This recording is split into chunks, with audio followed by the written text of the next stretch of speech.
Before we start talking about anxiety and overthinking, I want you to imagine something. I want you to picture yourself as a child before you doubted yourself. You know, that child that thought you could do anything, that thought you could be anything. You didn't overthink things. You didn't doubt yourself. You didn't talk yourself out of it. You trusted life. You trusted yourself and you had fun. That version of you is still in there. Nothing went wrong. We're going to talk about how you can get that back. We're also going to talk about how you got here if you are anxious and overthinking. But the main thing, we're going to talk about how to reclaim that inner child and the person that you really are deep down. So you might think, well, what happened? Life happened.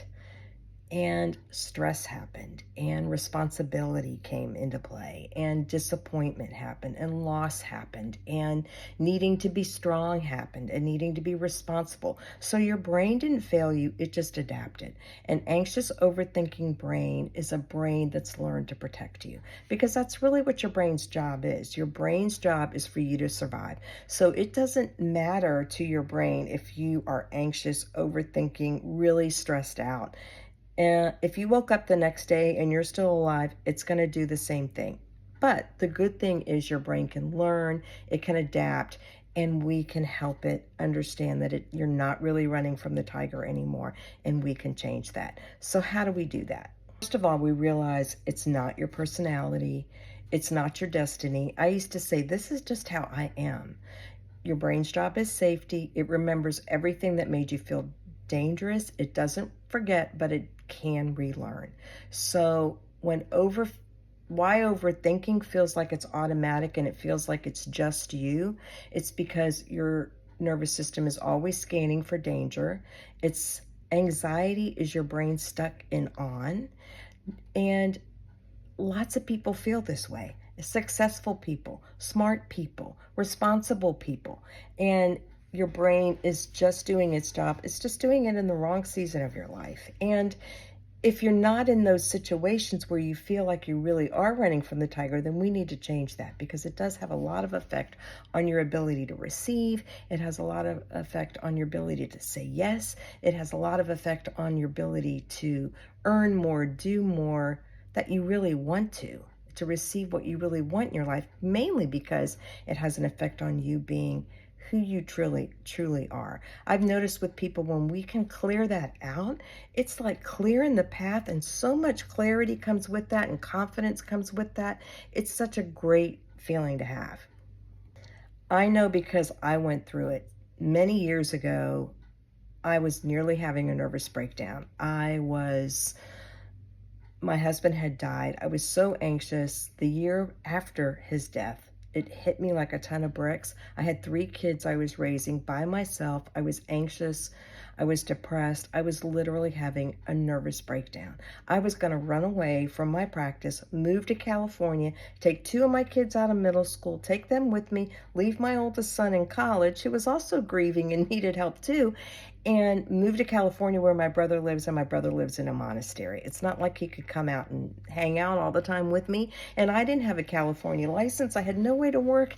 It didn't make any sense, but in that moment, it made perfect sense, because I just needed safety. I just needed to run from the situation that I was in. Thank goodness I didn't do that, and thank goodness I started doing what I'm going to talk about here for you today, because anybody can do it.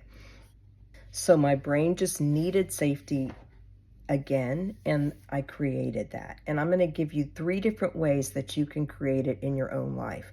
First of all, we're going to talk about a no-tech way, a low-tech way, and a high-tech way. So the low-tech way is very powerful. There's 2 things in the low-tech way that I do every single day. I do gratitude. Have a gratitude journal, and it's really important to write it down. It's more impactful to write it down than to just think about it. Write down 3 things that you're grateful for. And my formula is, I write down something I was grateful for that happened yesterday that lets my brain know I can do it. and something in this very moment that I'm grateful for that lets my brain know it's actually safe, not running from the tiger, and then something in the future that I'm grateful for as if it's already happened.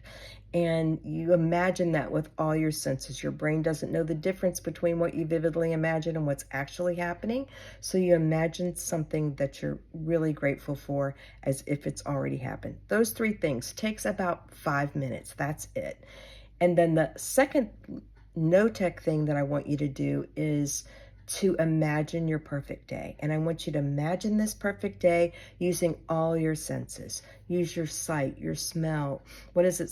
If you're imagining that you have a beach house, let's say, then you imagine hearing the ocean waves, and you imagine seeing the water, and you imagine the sun on you and how that feels very warm. And if you could lick your lips and you could feel the salt on your lips. So you use as many senses as you can. You imagine how that makes you feel inside. What does that make me feel like inside? Studies show that the more you imagine it, the more vividly you imagine it, there's an area in your brain called the default mode network. It says, okay, is this safe for Jackie? And if it is, how do we get it? So it activates different pathways for you. And the more vividly you imagine it, the more it says, this is really important to her. I'm going to really try to make this happen for her. I'm going to pay attention to when these things show up in her life. So powerful. And why we do it at night is because while you're sleeping, it's like a magic carpet of certain brainwaves, theta and gamma. Gamma rides on the back of theta throughout your brain while you sleep, and it activates the areas in the brain that are needed to see that, get that, receive that. Very important. And it's very easy. So your sleep does the work for you. And when you start to calm your brain, you're going to get better, deeper sleep, which means more of these things that you want to see in your life are going to show up. Also, you convert short-term memory to long-term memory while you sleep.